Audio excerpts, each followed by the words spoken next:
திருப்பலி வாசகங்கள் ஜனவரி 25, 2026. பொதுக்காலம் 3ஆம் வாரம் ஞாயிறு.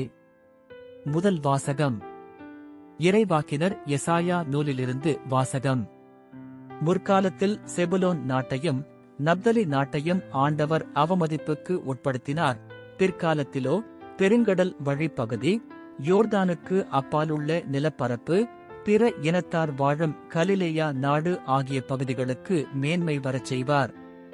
காரிருளில் நடந்து வந்த மக்கள் பேரொளியைக் கண்டார்கள். சாவின் நிழல் சூழ்ந்துள்ள நாட்டில் குடியிருப்போர் மேல் சுடர் ஒளி உதித்துள்ளது. ஆண்டவரே, அந்த இனத்தாரை பல்கி பெருகச் செய்தீர். அவர்கள் மகிழ்ச்சியை மிகுதிப்படுத்தினீர். அறுவடை நாளில் மகிழ்ச்சியுறுவது போல் உம் திருமுன் அவர்கள் அகமகிழ்கிறார்கள். கொள்ளைப் பொருளை பங்கிடும்போது அக்களிப்பது போல் களிகூர்கிறார்கள். மிதியான் நாட்டுக்குச் செய்தது போல அவர்களுக்கு சுமையாக இருந்த நுகத்தை நீர் உடைத்தெறிந்தீர். அவர்கள் தோளை புண்ணாக்கிய தடியை தகர்த்துப் போட்டீர். அவர்களை ஒடுக்குவோரின் கொடுங்கோலை ஒடித்தெறிந்தீர். ஆண்டவரின் அருள்வாக்கு. இறைவா, உமக்கு நன்றி. பதிலுரை பாடல். பல்லவி. ஆண்டவரே என் ஒளி, அவரே என் மீட்பு.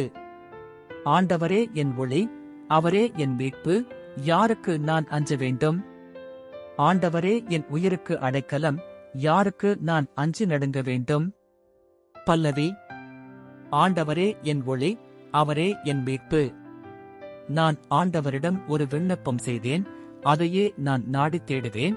ஆண்டவரின் இல்லத்தில் என் வாழ்நாள் எல்லாம் நான் குடியிருக்க வேண்டும்.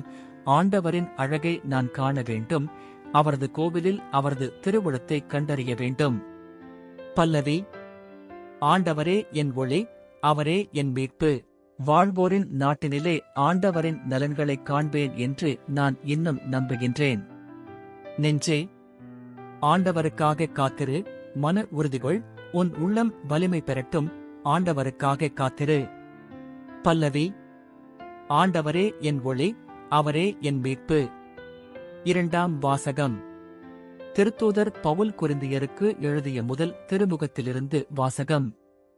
சகோதரர் சகோதரிகளே, நம் ஆண்டவர் இயேசு கிறிஸ்துவின் பெயரால் நான் உங்களை கெஞ்சிக் கேட்டுக்கொள்வது இதுவே: நீங்கள் ஒத்த கருத்துடையவர்களாய் இருங்கள். உங்களிடையே பிளவுகள் வேண்டாம். ஒரே மனமும் ஒரே நோக்கமும் கொண்டிருங்கள். என் அன்பர்களே, உங்களிடையே சண்டை சச்சரவுகள் இருப்பதாக குலோயி வீட்டார் எனக்கு தெரிவித்துள்ளனர்.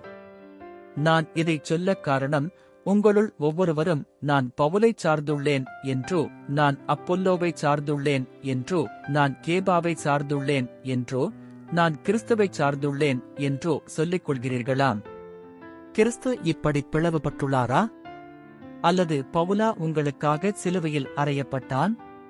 அல்லது பவுலின் பெயரிலா நீங்கள் திருமுழுக்கு பெற்றுக் கொண்டீர்கள்? திருமுழுக்கு கொடுப்பதற்கு அல்ல, நற்செய்தியை அறிவிக்கவே கிறிஸ்து என்னை அனுப்பினார். மனித ஞானத்தின் அடிப்படையிலான சொற்களில் இந்நற்செய்தியை அறிவித்தல் ஆகாது. அவ்வாறு அறிவித்தால் கிறிஸ்துவின் சிலுவை பொருளற்றுப் போய்விடும். ஆண்டவரின் அருள்வாக்கு.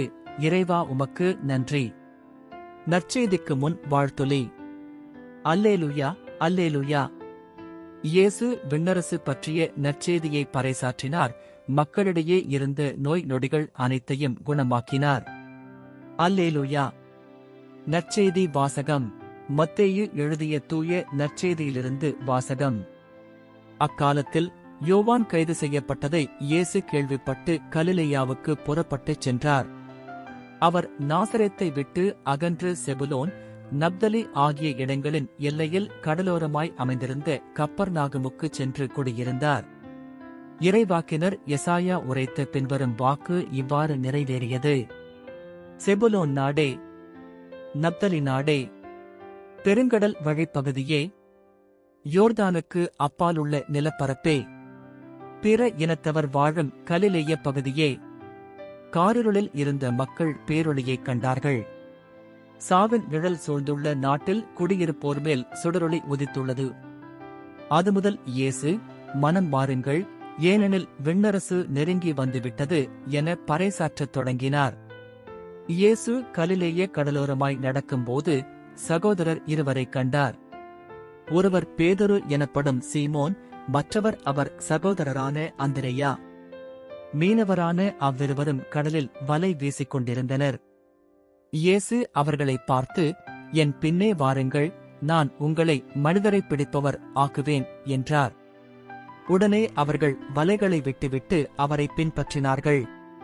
அங்கிருந்து அப்பால் சென்றபோது வேறு இரு சகோதரர்களைக் கண்டார். அவர்கள் செபதேயுவின் மகன் யாக்கோபும் அவர் சகோதரரான யோவானும் ஆவர். அவர்கள் தங்கள் தந்தை செபதேயுவுடன் படகில் வலைகளை பழுது பார்த்துக் கொண்டிருந்தார்கள். இயேசு அவர்களையும் அழைத்தார். உடனே அவர்கள் தங்கள் படகையும் தந்தையையும் விட்டுவிட்டு அவரை பின்பற்றினார்கள்.